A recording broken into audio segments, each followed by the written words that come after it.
Hai semuanya, perkenalkan nama saya Irene Julastri. Saya berasal dari SMA Negeri 1 Mandau. Kali ini di video ini saya ingin menjelaskan tentang pemerintah Kerajaan Belanda melawan Kesultanan Banjar.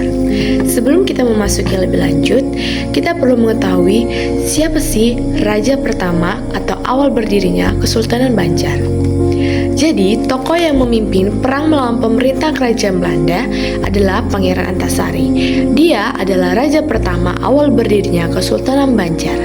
Beliau juga menjadi pemimpin utama Perang Banjar yang meletus pada 28 April tahun 1859 dan dikenal dengan Sumpah Haram Menyerah Wajah sampai ke Puting, yang artinya pantang menyerah sebelum tercapainya kemerdekaan.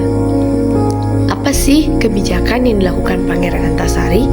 Yang pertama, dia melakukan strategi perang gerilya, yang dimana memimpin pasukan untuk melakukan serangan mendadak ke pos-pos Belanda di berbagai wilayah seperti Martapura, Pangaron, dan sepanjang Sungai Barito. Yang kedua, itu membangun kekuatan lokal, yaitu membangun kerajaan baru di pedalaman Kalimantan yang menjadi basis perlawanan. Yang kedua, membuat benteng-benteng pertahanan di hutan untuk melindungi pasukan-pasukannya. Yang ketiga, menyatukan berbagai suku Dayak untuk bersama-sama melawan penjajah Belanda yang sangat membantu Perang Banjar. Selanjutnya ada serangan militer, menyerang dan merebut tambang batu bara milik Belanda di Pangaron serta tambang Nassau Orange. Kedua, melakukan penyerangan terhadap pos-pos Belanda di berbagai wilayah, seperti di Martapura, Riam, Kanan, dan hulu sungai. Yang ketiga, menduduki benteng Belanda di Gunung Cebuk dan benteng Pangaron. Yang terakhir, penolakan terhadap kompromi, menolak semua tawaran Belanda untuk bernegosiasi. Ia bahkan menolak tawaran hadiah sebesar 10.000 gulden bagi siapa saja yang bisa menangkapnya, serta menolak tawaran akan dibebaskan jika ia menyerah. Nah, selanjutnya kita akan membahas tentang raja yang memimpin pada masa kejayaan Kesultanan Banjar. Siapa sih rajanya? Nah, pada awal masa kejayaan atau puncak kejayaan Kesultanan Banjar, di bawah pemerintahan Sultan Mustain Billah, kesultanan tersebut mulai menghadapi konflik dengan Belanda dan Inggris. Berikut kebijakan yang dilakukannya. Yang pertama, mempertahankan kedaulatan dan menolak monopoli. Kesultanan Banjar menyeratkan kebijakan tegas untuk mempertahankan kedaulatan dan upaya intervensi dan monopoli perdagangan oleh VOC dan Inggris.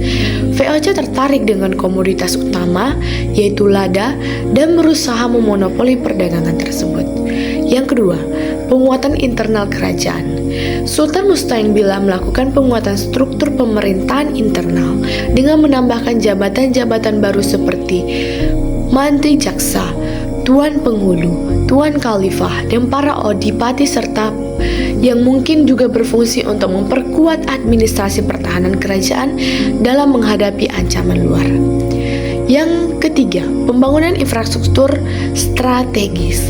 Ia dikenal sebagai pendiri kota Martapura yang kemungkinan menjadi pusat pemerintahan baru atau benteng pertahanan yang strategis pada masa itu. Dan yang terakhir, menggagalkan serangan pihak luar.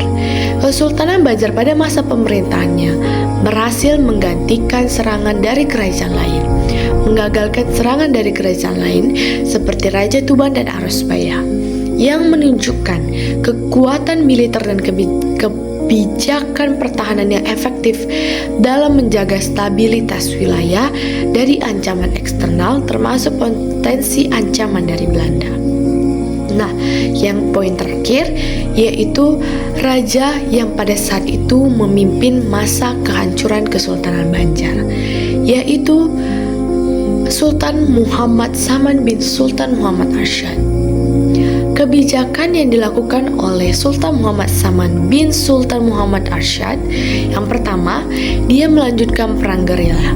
Setelah Pangeran Antasari wafat, Sultan Muhammad Saman melanjutkan perjuangan ayahnya dengan menggunakan taktik perang gerilya di wilayah pedalaman Kalimantan Selatan dan di Kalimantan Tengah.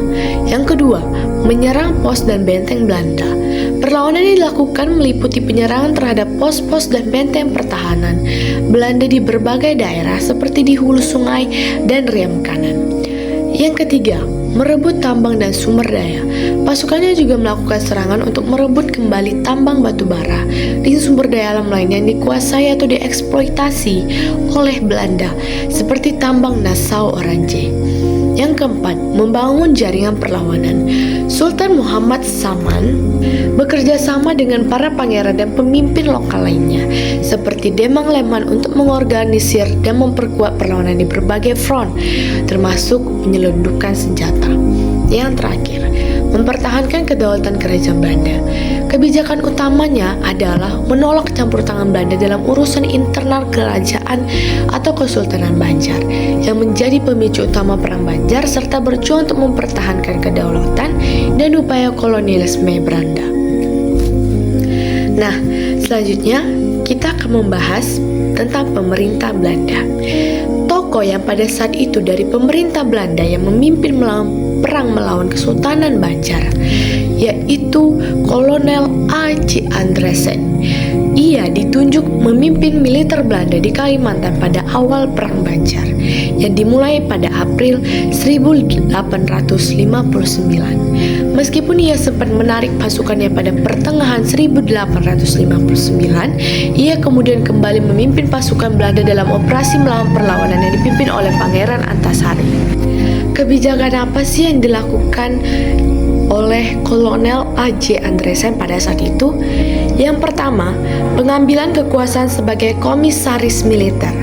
Andresen tiba di Kalimantan dan mengambil alih kendali penuh operasi militer dan administrasi di wilayah konflik. Yang kedua, dia memimpin pasukan untuk menghadapi serangan awal yang dilakukan oleh pejuang Banjar di berbagai pos Belanda, termasuk pos pertambangan batubara di Pengaron. Yang ketiga, fokus utamanya adalah memadamkan perlawanan secepat mungkin menggunakan kekuatan militer yang ada, meskipun strateginya dinilai gagal dalam jangka panjang karena perlawanan terus berlanjut dan meluas. Dan yang terakhir, pasukan Belanda di bawah Andresen mendatangkan bantuan tambahan dari Jawa untuk memperkuat posisi mereka di Banjarmasin dan wilayah sekitarnya. Nah, kita sudah membahas tentang kebijakan yang dilakukan oleh masing-masing pemimpin. Nah, selanjutnya kita perlu tahu identitas para pemimpin pada saat itu. Yang pertama, Pangeran Antasari. Nama lengkapnya adalah Pangeran Antasari atau nama lahirnya adalah Gusti Inu Kartapati. Masa jabatannya pada tahun 1862 sebagai Sultan Banjar dan lokasi kerajaannya Kesultanan Banjar, wilayah saat itu meliputi sebagian besar Kalimantan Selatan. Yang kedua, Sultan Mustain Billah. Nama lengkapnya adalah Sultan Mustain Billah atau Raden Halid.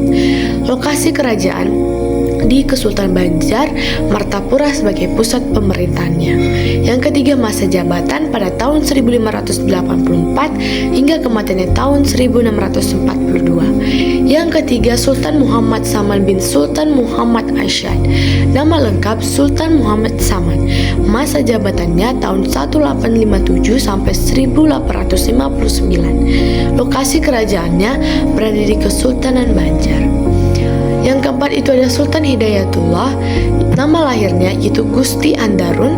Masa jabatan tahun 1859 sampai 1862. Lokasi kerajaan berada di Kesultanan Banjar. Nah, di balasannya kita akan menceritakan tentang kronologi atau peristiwa yang terjadi. Jadi, awal mula konflik antara pemerintah kolonial Belanda dan Kesultanan Banjar merupakan bagian dari sejarah panjang perjuangan bangsa Indonesia melawan penjajahan. Awal mula konflik ini dapat ditelusuri hingga pertengahan abad ke-19 ketika Belanda semakin agresif dan memperluas pengaruhnya di Kalimantan Selatan. Belanda yang saat itu berambisi menguasai sumber daya alam dan perdagangan di wilayah tersebut mulai melakukan intervensi dalam urusan internal Kesultanan Banjar.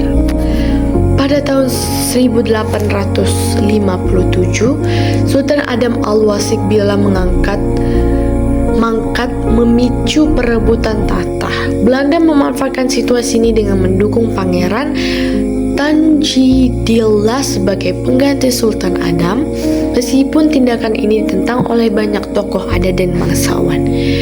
Banjar yang lebih mendukung Pangeran Hidayatullah II, keputusan Belanda ini memicu ketidakpuasan yang meluas dan menjadi salah satu pemicu utama dari adanya Perang Banjar. Perang Banjar meletus pada tahun 1859, dipimpin oleh Pangeran Antasari, seorang tokoh yang sangat-sangat dihormati dan didukung oleh rakyat Banjar. Pangeran Antasari berhasil menggalang kekuatan dari berbagai lapisan masyarakat, termasuk suku Dayak, untuk melawan Belanda. Perlawanan ini berlangsung sengit dan menimbulkan kerugian besar bagi kedua belah pihak.